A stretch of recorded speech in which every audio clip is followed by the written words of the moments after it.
can't believe what I just heard you say. There's a reason that women live longer, Mark. Let me tell you. It is because we are stronger and we are happier at the end of the day than most men. And that is factual, and you know it. When men are married to women who scream like you, they just want to die sooner. I'm not screaming. There is a new study out today that says women become unhappy as they get older. Well, the flip side, men get happier as life goes on. Now, the researchers, a couple of economists, by the way, they say it happens when we each turn 48. And of the major factors coming down, it's all about money. Now, what's that all about? We're going to debate it. Mark Rudov is a no-nonsense man, and Tracy Burns, our Fox Business reporter, joins me to tell us what's really going on. Tracy, is this true? Come on. I mean, come on. All right, first of all, don't get me started. I know you've missed me, Mark. First of all, this study was conducted by mostly men. And when men conduct anything, they talk about their finances because men judge themselves by the size of their wallet, toys, dare I say. So, you put all your toys together in a parking lot and it makes you happy. If they were to ask other questions in this study about spirituality, about the other aspects of our lives, that women would have taken over. I mean, first of all, a woman hits her sexual prime at 35. Things get much better for us. Hey, I'm 35. This is good for me. All right, Mark, all right, go nuts, because I know you're going to go nuts. Well, first of all, you're presuming that unhappiness in women begins in middle age. I'd say it starts when she's a little girl, when she's taught that happiness derives from shoes, jewelry, boob jobs, and pedestals. And what's interesting, oh, come on, Alexis, and then you have boys who are taught that they're supposed to make girls happy. I was on the radio 2 weeks ago in Greensboro, North Carolina, and the host related a story. He overheard his son and daughter talking. So brother goes to sister and says, "How come you always have money and I don't?" And she says, "That's simple. I have a boyfriend and you have a girlfriend." The fact of the matter is, boys are taught that they're supposed to make women happy. No, he's actually living in the dark ages. There's that. I'm not living in the dark ages. This is reality. And if either of you women has ever dated women, you would know what I'm talking about. But you pretend that you don't know what I'm talking about. All right, Mark, so what's happening in middle age?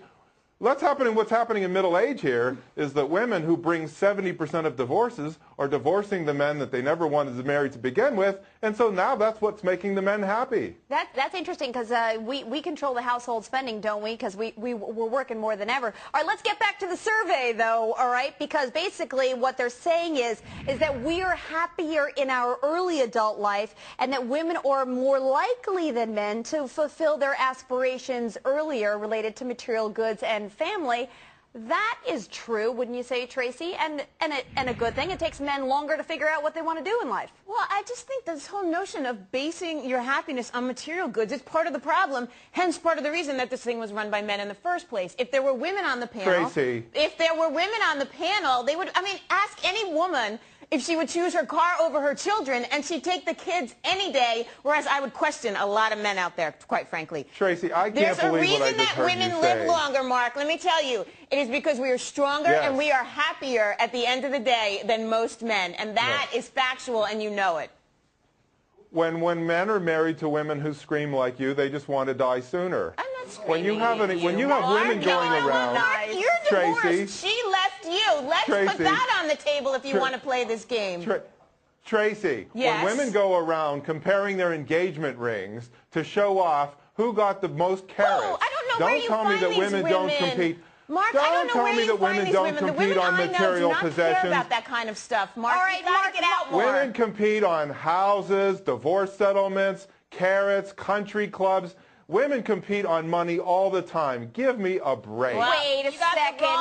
Women in your life, buddy. Well, Mark, wait a second. The stature of a lot of men is measured in the car they drive, the golf country club they belong to, and very much the place they live in. You have to admit that. And whether or not their wives are staying at home and not working. That's exactly what I said at the beginning. That's because men are taught that men are taught that they have to make women happy. The fact of the matter is, you can't make anybody happy. You have to make yourself happy. Happiness is a byproduct of achievement. So for women to say that they're unhappy, it's their own fault. Anybody who says he's unhappy, it's his own fault. Mark, Everybody has to make himself or herself You're happy. giving me such a bloody headache. Yeah, I mean, where are you from? Where are you from? Dear Lord, I would never in a million years teach my girls that they have to grow up to be reliant on a man, as you can well imagine. I would never teach my son that he should be attracted. But Tracy, you're the same one. You're the same one who bragged that she's so strong and so tough and doesn't need a man's money. Yet you're taking alimony. I have 3 children. Okay, Mark. You know what? But you don't need a man's money. All right, well, that's it. That's it.